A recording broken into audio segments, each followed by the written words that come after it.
Hi, എല്ലാവർക്കും നമസ്കാരം. പുതിയ വീഡിയോയിലേക്ക് സ്വാഗതം. അപ്പോൾ ഇന്ന് നമ്മൾ പരിചയപ്പെടാൻ പോകുന്നത് തിരുവിതാംകൂറിൻ്റെ ഒരു ചെറിയ നാണയമാണ്. അതുപോലെ തന്നെ പണ്ട് നിധിയൊക്കെ കുഴിച്ചിട്ടിരുന്ന ടൈപ്പ് ഒരു ചെറിയ കുടം എനിക്ക് കിട്ടിയിട്ടുണ്ട്. അപ്പോൾ അത് നിങ്ങൾക്ക് വേണ്ടിയിട്ടൊന്ന് കാണിച്ചു തരാം. അതിനകത്ത് കുറച്ച് കോയിൻസ് ഞാനിട്ട് വെച്ചിട്ടുണ്ട് എന്നേ ഉള്ളൂ. അപ്പോൾ തിരുവിതാംകൂറിൻ്റെ നാണയങ്ങൾ കളക്ട് ചെയ്യുന്നവർക്കും കളക്ട് ചെയ്യാൻ ആഗ്രഹമുള്ളവർക്കും ഇതുപോലൊരു ബുക്ക് വാങ്ങിക്കുന്നത് നന്നായിരിക്കും. റെഫർ ചെയ്യാൻ വേണ്ടിയിട്ട് നാണയങ്ങളുടെ എല്ലാ ഡീറ്റെയിൽസും ഇതിനകത്തുണ്ട്. തിരുവിതാംകൂറിൻ്റെ എല്ലാ നാണയങ്ങളുടെയും ഡീറ്റെയിൽസ് ഇതിനകത്തുണ്ട്. അതുപോലെ തന്നെ എൻ്റെ ചാനലിൽ ഞാൻ പറയുന്നത് നിങ്ങളുടെ കയ്യിലിരിക്കുന്ന നാണയങ്ങളും അല്ലെ കറൻസികളും ഒക്കെ ഓരോരുത്തരെ ലക്ഷങ്ങൾ വില തരാമെന്നൊക്കെ പറഞ്ഞ് നിങ്ങളെ പറ്റിക്കാൻ രജിസ്ട്രേഷൻ ഫീസ് കൊടുത്താൽ മതി എന്നൊക്കെ പറഞ്ഞ ആൾക്കാർ വരും. ആ രജിസ്ട്രേഷൻ ഫീസ് കൊടുത്തു കഴിഞ്ഞാൽ പിന്നെ അവരെ കാണത്തില്ല. അപ്പോൾ അതുകൊണ്ട് അങ്ങനൊന്നും പോയി പെടാതിരിക്കാൻ വേണ്ടിയിട്ടാണ് ഞാൻ കൂടുതലും ഇതിനകത്ത് നമ്മൾ ഡീറ്റെയിൽ ആയിട്ട് കാര്യങ്ങൾ ചെയ്യുന്നത്. അപ്പോൾ എവിടെ കൊടുക്കണമെന്ന് ചോദിച്ചു കഴിഞ്ഞാൽ ഇതുപോലെ ഓപ്ഷൻസ് നടക്കുന്നതുകൊണ്ട് അല്ലെന്നുണ്ടെങ്കിൽ എക്സിബിഷൻസ് നടക്കുന്നുണ്ട്, അവിടെയൊക്കെ കൊണ്ടുപോയി നമുക്ക് മാറാൻ സാധിക്കും. അപ്പോൾ ഇന്ന് ശ്രീ ചിത്ര തിരുനാൾ രാമവർമ്മ തമ്പുരാൻ്റെ ഒരു കാശാണ് നിങ്ങൾക്ക് പരിചയപ്പെടാൻ പോകുന്നത്. ഇതവിടെ റൈറ്റ് സൈഡിൽ കൊടുത്തിട്ടുണ്ട്. അതൊരു ചെറിയ രണ്ട് സൈഡും ശംഖ് വന്നേക്കുന്ന ഒരു നാണയമാണ്. അതാണ് അവിടെ അങ്ങനെ കൊടുത്തേക്കുന്നത്. ജസ്റ്റ് ഒന്ന് കാണിച്ചു തന്നേ ഉള്ളൂ.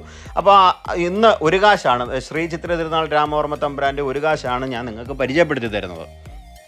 അപ്പോൾ നമുക്ക് ആ കോയിൻ ഒന്ന് കണ്ടു നോക്കാം. അതിന് മുമ്പ് തന്നെ നമ്മുടെ ആ ചെറിയ നിധി പോട്ടിനകത്ത് എന്തൊക്കെയാണ് ഉള്ളതെന്ന് നമുക്ക് നോക്കാം.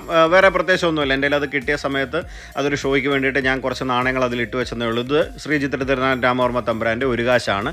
അതിൻ്റെ കുറച്ച് UNC നാണയങ്ങളാണ്, അതായത് ഉപയോഗിക്കാത്ത പുതിയ നാണയം, സൂക്ഷിച്ച് വെച്ചിരുന്ന പുതിയ നാണയമാണ്. ഈ ഒരു കണ്ടീഷൻ നാണയങ്ങൾക്ക് ഏകദേശം മാർക്കറ്റിൽ ഒരു 250 രൂപ മുതൽ 300 രൂപ റേഞ്ച് വരെ നമുക്ക് ലഭിക്കുന്നതാണ്. ഇതുപോലുള്ള ചെറിയ നാണയങ്ങൾ നമുക്ക് ലഭിക്കുന്നതാണ്. പക്ഷേ ഇത് ഗ്രേഡ് ചെയ്ത് കഴിഞ്ഞാൽ വില വ്യത്യാസം എന്ന് പറയുന്നത് അതായിരിക്കത്തില്ല. എങ്ങനെയായാലും ഒരു 5000 6000 റേഞ്ചെങ്കിലും മിനിമം MS60ക്ക് മേളിൽ വരുന്ന നാണയങ്ങൾക്ക് കിട്ടുന്നതാണ്. അത് ആ ഗ്രേഡിൻ്റെ ഒരു നമ്പറാണ് ഞാൻ പറഞ്ഞത്.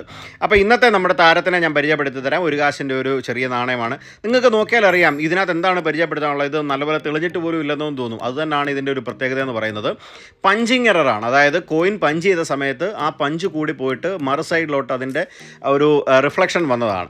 ഈ രണ്ട് കോയിൻ കണ്ടു കഴിഞ്ഞാൽ നിങ്ങൾക്ക് കുറച്ചുകൂടെ അത് മനസ്സിലാവും. ഒന്നിനകത്ത് പഞ്ചിങ് എറർ ഇല്ല, ഒന്നിനകത്തുണ്ട്. പഞ്ചിങ് എറർ എന്താണെന്ന് ചോദിച്ചു കഴിഞ്ഞാൽ കോയിൻ പഞ്ച് ചെയ്യുന്ന സമയത്ത് ആ പഞ്ചിൻ്റെ ഒരു ശക്തി കൂടി പോയിട്ട് ഒരു സൈഡിലെ ഡിസൈൻ മറു സൈഡിൽ തെളിഞ്ഞതാണ്. അപ്പോൾ ഒരു കാശ് എന്നുള്ളത് ശംഖിൻ്റെ അവിടെയും ശംഖിൻ്റേത് ഒരു കാശിലും തെളിഞ്ഞത്. നിങ്ങൾക്ക് ഇത് സൂക്ഷിച്ച് നോക്കിയാൽ അറിയാം. ഒരു സ്റ്റാറും ശംഖും നടുക്ക് തെളിഞ്ഞതായിട്ട് നിങ്ങൾക്ക് കറക്റ്റായിട്ട് കാണാൻ സാധിക്കും. അത് പഞ്ച് കൂടിപ്പോയിട്ട് ഈ മറു സൈഡിൽ അതിൻ്റെ ഡിസൈൻ വന്നതാണ്.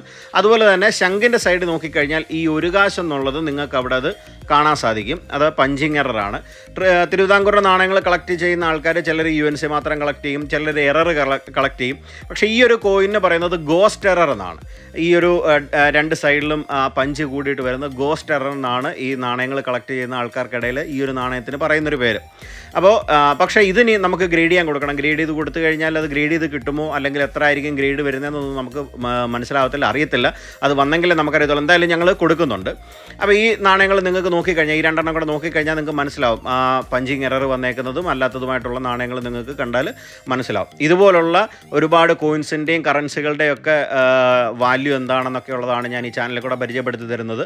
അതുപോലെ തന്നെ ഒരുപാട് വിലയുള്ള നാണയങ്ങൾ എവിടെ മാറാമെന്ന് ചോദിച്ചു കഴിഞ്ഞാൽ ഓപ്ഷനോ അല്ലെങ്കിൽ ഇതുപോലെ കേരളത്തിലും ഇന്ത്യക്ക് വെളിയിലൊക്കെ ഒരുപാട് എക്സിബിഷൻസ് നടക്കുന്നുണ്ട്. അവിടെയൊക്കെ പോയി കഴിഞ്ഞാൽ നമുക്ക് മാറാനും വാങ്ങിക്കാനും ഒക്കെ ഉള്ള സൗകര്യങ്ങളും കാര്യങ്ങളും ഒക്കെ ഉണ്ടാവും. അപ്പോൾ ഇതുപോലുള്ള വീഡിയോസ് എല്ലാവർക്കും ഇഷ്ടപ്പെടുന്നു എന്ന് കരുതുന്നു. നിങ്ങളുടെ സുഹൃത്തിന് കോയിൻസും കറൻസിയും ഒക്കെ അല്ലെ സ്റ്റാമ്പും ഒക്കെ കളക്ട് ചെയ്യുന്ന എല്ലാ സുഹൃത്തുക്കൾക്കും നിങ്ങൾ ഷെയർ ചെയ്ത് കൊടുക്കുക. അപ്പോൾ അടുത്തൊരു നല്ല വീഡിയോ ആയിട്ട് കാണുന്നതിന് വരെ താങ്ക് യു. സേതു.